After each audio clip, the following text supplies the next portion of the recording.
Karibu, naitwa Celestine the Creator au kipenda niite Mr. Motivator. Naendelea na series ya Happy New Year na naendelea na episode number 2 ambayo inasema usiache kufanya. Watu wengi leo tumekuwa tunaacha mapema kile vitu ambavyo tunafanya. Labda kama mtu ameanzisha biashara yake ya kuuza spare za pikipiki, ameona pita wiki, mwezi, ameona biashara haiendi vizuri na huwa watu wanakata tamaa, wanafunga, labda anauza vitu, anaendelea na mambo mengine. Sasa leo nataka nikwambie usiache kufanya. Mwanzo mgumu, wanasema wahenga walisema mwanzo mgumu, mwanzo wote ule mgumu. Leo kama uulize mtu yote ambaye amefanikiwa, mtu yote ambaye ana kiwanda kikubwa, atakwambia tu sikuanza hivi nilivyo. Mwanzo always, siku zote mwanzo mgumu. Kwa hiyo tusiache kufanya. Mtana rafiki yangu mmoja sasa, mimi bwana nimeanzisha na nili, lakini nimejaribu nimeacha kwa sababu hakuna mtu ambaye ana like, hakuna mtu ambaye anaulizia kwamba nafanya nini. Nikamwambia wewe umefanya muda gani? Akasema miezi 6. Nikamwambia mbona michache sana. Kwa hiyo nataka niseme kwamba katika series hii kwamba tunapoingia mwaka mpya tusiache kufanya vile vitu ambavyo tunataka kufanya. Labda hatujaona matokeo.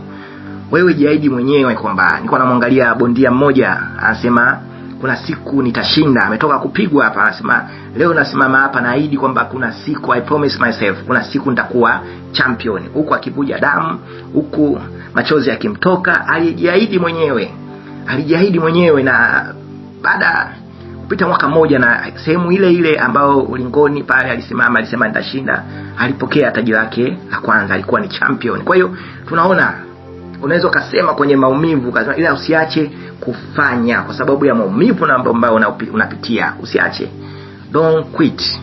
Usiache kile kitu ambacho tunafanya. Leo labda wateja hawapo, kesho watakuwepo wateja. Kwa hiyo tusiache kufanya. Kuna muda tunapitia katika miaka ya shida. Inaweza ikapita miaka 3, 4. Nakumbuka kuna mwandishi mmoja alikuwa anamuuliza Arnold Schwarzenegger. Watu wengi tunamfahamu Arnold Schwarzenegger. Alikuwa anamuuliza, bwana vipi kuhusu safari yako ya kuigiza filamu, unajionaje? Akasema inaendelea vizuri. Akamwambia filamu zako kama 3, 4 zimefanya vibaya sokoni, bado una mpango wa kuendelea au unarudi kule kwenye kutunisha misuli? Akasema hapana, mimi sasa hizi nimesha focus, safari yangu ipo kwenye kuigiza filamu na naamini nitafanya vizuri. Kwa hiyo tusiache kufanya kwa sababu labda tunaona matokeo mabaya kama ilivyokuwa kwa Arnold Schwarzenegger.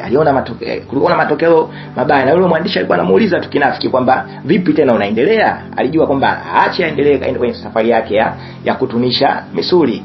Na watu wengi walikuwa bado wakimwataki, wanasema ana mwili kama puto, ana hivi, ana vile, lakini Arnold alisema okay, mimi katika saizi nimefocus katika vision yangu. Mimi alijipa vision kwamba nitafanya hivi miaka 10, nitaendelea kuigiza hata kama sasa nafanya vibaya. Kwa hiyo usiache unachofanya kwa sababu hatuoni matokeo. Usiache unachofanya kwa sababu hatuoni viewer, watu hamna like kwenye posti zako ambao una post labda biashara fulani. Hapana, tuendelee. Kuna watu watatokea mbeleni watatusupport na sisi tutaanza kupata hizo viewer. Watu wengi walikuwa hawafahamiki lakini sasa hizi wanafahamika. Kwa hiyo tusiache tunachofanya. Mimi leo nataka nikwambie, tunapoingia mwaka mpya usiache kitu ambacho unafanya. Inawezekana ukawa biashara wa viatu, unaweza ukawa biashara wa mazao, inawezekana ukawa mfanya biashara wa mambo mbalimbali, unaweza ukawa chinga, unafanya kile kwenye TikTok, labda TikTok yako bado haina wateja. Usiache unachofanya.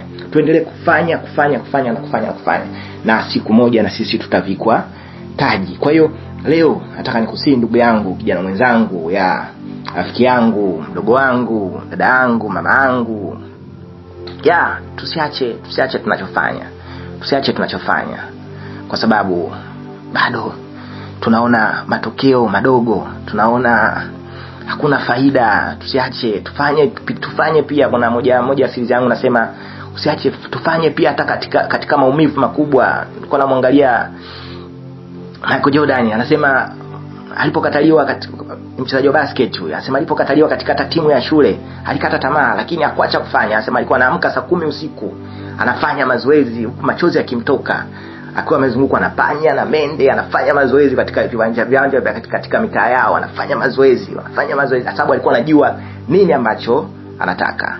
Nakumbuka pia Les Brown, anasema Les Brown ambaye ni mhamasishaji maarufu nchini Marekani, anasema wakati na kipindi fulani walikuwa wanauza vitu, ile kuuza vitu nyumba baada ya nyumba. Anasema walikuwa wanafungiwa milango kupita kwenye nyumba, asitaki hicho bidhaa. Lakini anasema kuna rafiki yake ambaye alikuwa naye alikata tamaa mapema sana, lakini yeye anasema hakukata tamaa kwa sababu alikuwa na mama wa kumlea.